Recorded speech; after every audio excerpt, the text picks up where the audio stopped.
It is true with most fans. Fans of movie stars, like K-drama fans, fans of sports or athletes, fans of politicians. They want to see their idol.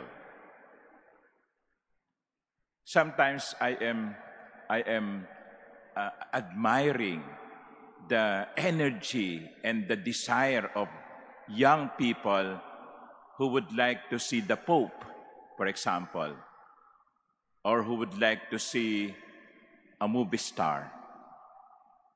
They want to see their idol.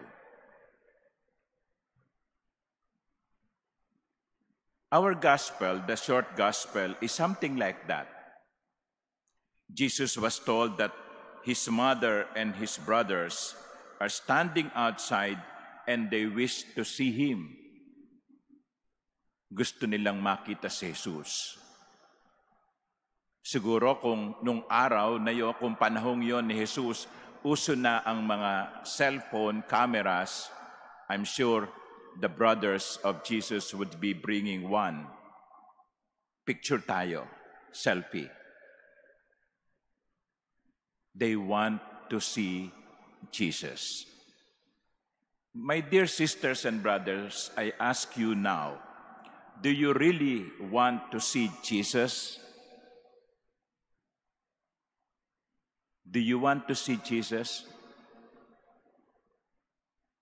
Or do you want to see Jesus tonight?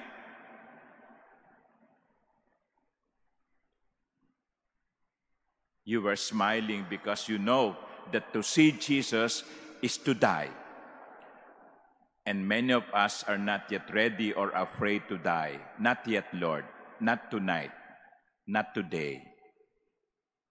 But Jesus himself gave the secret on how we can see him without fear. He said, those who will hear the word of God and act on it. That is the key to seeing Jesus. That is the way to seeing Jesus.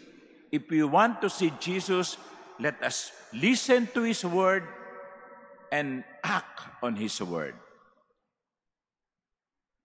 Wala naman tayong dapat ikatakot kung makita natin si Jesus. Kung ginagawa, pinakikinggan natin ang kanyang salita at ginagawa natin ito. Makita natin si Jesus mamayang gabi o bukas o sa susunod na taon, ang importante ay handa ba tayo? At ang sagot sa tanong na yan ay kung pinakikinggan natin ang kanyang tinig, ang kanyang kalooban, ang kanyang salita, at ginagawa natin ito. Let us be like young teenagers wanting to see their idol. I also want to see Jesus. And let us prepare ourselves for that encounter. Amen.